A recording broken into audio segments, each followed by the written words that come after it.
Vous avez un produit ou une marque à promouvoir, un événement à médiatiser, une annonce importante à faire diffuser pour le public béninois et même à l'international.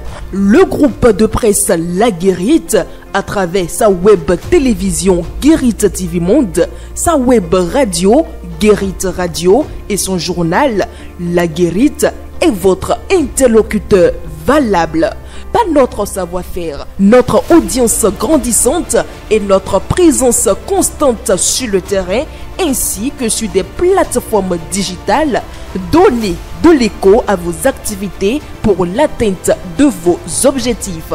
Reportages, compte rendu, publi-reportage, spot publicitaire, magazine, interview, bande défilante sont entre autres offres du large éventail que nous vous proposons pour une communication percutante et efficiente.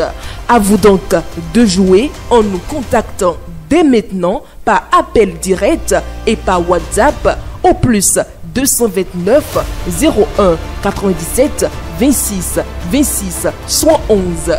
Le groupe de presse La Guérite, c'est la garantie d'atteindre vos cibles.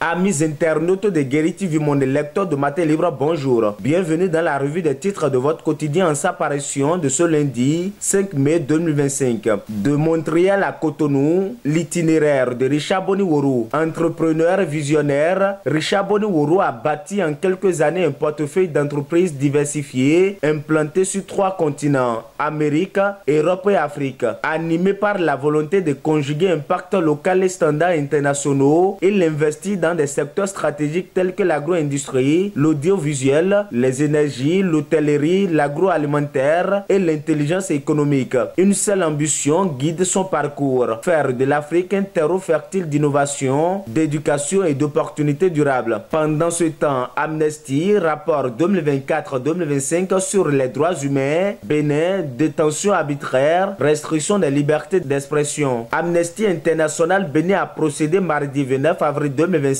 à Cotonou au lancement de son rapport annuel 2024-2025 sur la situation des droits humains dans le monde. Au Bénin, le rapport pointe du doigt des détentions arbitraires, des restrictions des droits à la liberté d'expression et de réunion pacifique, des expulsions forcées. On poursuit la revue des titres de votre quotidien. Activisme politique, que vaut la société civile béninoise aujourd'hui, s'interroge mon confrère. Une analyse du juriste Landry Angelo Adelakou à lire aux pages 6 et 7 de votre quotidien. Parlant toujours politique, chemin pour accéder au pouvoir, la FCB contre toute violence. Le parti Foscori pour un Bénin émergent, FCB, a tenu du 2 au 3 mai à Boycon sa deuxième session ordinaire de l'année 2025. Occasion pour militants responsables d'évaluer le chemin parcouru et faire des projections. On parle culture, première édition du festival du cheval d'Oun-Douébou. La mairie de Parakou et l'association Bénin Massobou promeuvent le cheval. Paris gagné pour le comité d'organisation de Abdoul Jalilou Dokoto. Du 2 au 4 mai 2025, la commune de Parakou dans le département du Borgo a vibré au son et rythme de la première édition du festival d'Oudouébou. Ce festival est une initiative de l'association culturelle et sportive Bénin Massobou, soutenue par la mairie de Parakou. Le centre de loisirs de Guéma dans le 3e arrondissement de Parakou a abrité les principales manifestations de ce festival qui a mobilisé les autorités politico-administratives de la ville autour des têtes couronnées, dont l'émir de Shakira du Nigeria et la vice-présidente de la République, Mariam Zimé Talata. Les festivaliers sont venus de nombreuses communes du Bénin, du Togo et du Nigeria. Et pour boucler la revue des titres de votre quotidien, le Bénin Investment Forum 2025, choisir le Bénin, investir dans l'avenir, écrit mon confrère. Amis internautes de Guérite TV Monde, lecteurs de Matin Libre, ainsi s'achève la revue des titres de votre quotidien. Merci de nous avoir suivis. À demain.